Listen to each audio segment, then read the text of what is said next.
తెలుగింటి వంటలకి స్వాగతం. ఇవాళ వీడియోలో మనం సమ్మర్ స్పెషల్గా మనకి బంతి భోజనాల్లో వడ్డించేటువంటి మామిడికాయ ముక్కల పచ్చడిని ఏ విధంగా తయారు చేసుకోవాలో చూద్దాము. ఇది చాలా టేస్టీగా ఉంటుందండి. దీన్ని ఉల్లి ఆవకాయ అని కూడా అంటారు కదా.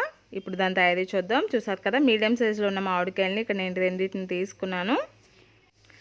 వీటిని శుభ్రంగా ఒక 5 నిమిషాలు వాటర్లో నానబెట్టుకొని పొడిగుడ్డతో తుడుచుకోవాలి. తుడుచుకున్న తర్వాత ఈ విధంగా కట్ చేసుకుందాము.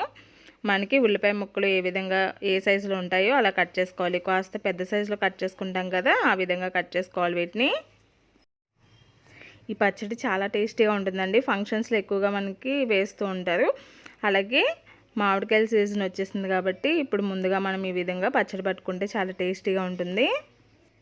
వీటిని మనం చిన్న ముక్కలుగా కట్ చేసుకుందాము. కాస్త పెద్ద సైజు ఉల్లిపాయ ముక్కల్ని ఏ విధంగా అయితే కట్ చేసుకుంటామో అలాగే కట్ చేసుకోవాలి.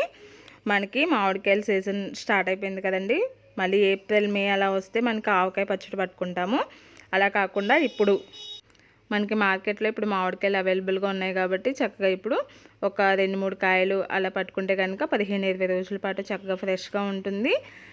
అలాగే టేస్టీగా కూడా ఉంటుంది.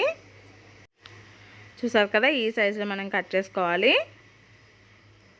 ఈ పచ్చడి పట్టుకోవడం చాలా ఈజీ అండి. దీన్ని మెజర్మెంట్ ప్రకారం పెట్టుకుంటే పర్ఫెక్ట్గా వస్తుంది. అది ఏ విధంగా అనేది నేను చూపిస్తాను. ఈ సైజులో మనకి ముక్కల్ని కట్ చేసుకుని పెట్టుకోవాలి.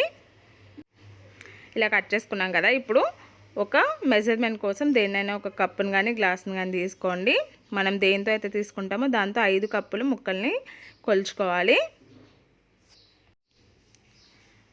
కాస్త పుల్లగా ఉండేటువంటి మామిడికాయలు అయితే బాగుంటాయి. ఇలా 5 కప్పుల్ని మనం కొలుచుకుని పెట్టుకోవాలి.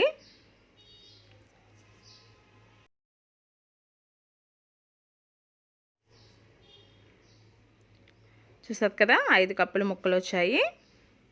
ఇప్పుడు ఈ 5 కప్పుల ముక్కలకి 1 కప్పు కారాన్ని యాడ్ చేసుకోండి. అలాగే 1/4 కప్పు ఉప్పుని యాడ్ చేసుకోండి. నిజానికి ఇక్కడ నేనైతే 1 కప్పు తీసుకున్నాను. మేము కాస్త ఉప్పు ఎక్కువ తింటాము. అలాగే కాయలు కూడా చాలా పుల్లగా ఉన్నాయి, అందుకని 1 కప్పు యాడ్ చేశాను. అలాగే 1/4 కప్పు ఆవాలు మెంతిపిండి కలిపి తీసుకోండి. అలాగే ఒక 2 కప్పుల నూనెని కూడా వేసుకోండి. చాలామంది ఎక్కువగా ఆయిల్ ఎక్కువ యూజ్ చేస్తున్నారు అంటున్నారండి. కావాలంటే తగ్గించుకోండి, కప్పున్నరే వేసుకోండి. కానీ పచ్చట్లో మాత్రం ఆయిల్ లేకపోతే టేస్ట్ ఉండదు, అలాగే నిలవ కూడా ఉండదండి. సాల్ట్ అలాగే నూనె ఎక్కువగా ఉంటేనే మనకి పచ్చడి ఫ్రెష్గా ఉంటుంది. ఇక్కడ మీరైతే 1/4 కప్పుని ఉప్పుని తీసుకోండి. అలాగే మొత్తం అంతా కూడా చేతితో కలుపుకుంటే బాగా కలుస్తుంది, లేదంటే ఇలా గరిటతో కూడా కలుపుకోవచ్చు. ఇలా కలుపుకొని ఒక 10 గంటల పాటు పక్కన పెట్టుకుంటే సరిపోతుంది. ఇది ఇన్స్టెంట్గా అయిపోతుందండి. అందుకే మనకి ఎక్కువగా బంతి భోజనాల్లో దీన్ని ఇన్స్టెంట్గా పెట్టి మనకి వేస్తుంటారు. మీరు కావాలంటే ఇందులో వెల్లుల్లి రెబ్బలను కూడా వేసుకోవచ్చు. నేనైతే వేయడం లేదు.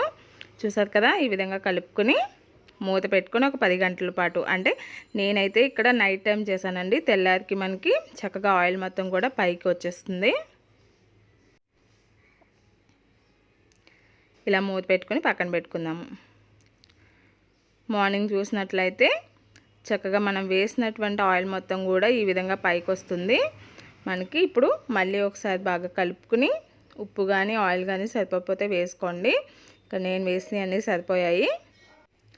ఒకసారి బాగా కలుపుకుని దీన్ని ఒక గాజు సీసాలో నిల్వ ఉంచుకోండి.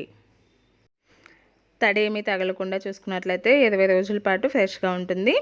దీన్ని వేడివేడి అన్నంలో తీసుకున్నా లేదంటే పప్పులో కలిపి కాంబినేషన్గా తీసుకున్నా చాలా బాగుంటుంది. ఈ రెసిపీ నచ్చినట్లయితే తప్పకుండా ట్రై చేయండి. అలాగే మరిన్ని రెసిపీస్ కోసం తెలుగింటి వంటల్ని సబ్స్క్రైబ్ చేసుకోండి. వీడియో నచ్చితే కనుక మీ ఫ్రెండ్స్ అందరికీ షేర్ చేయండి. ధన్యవాదములు.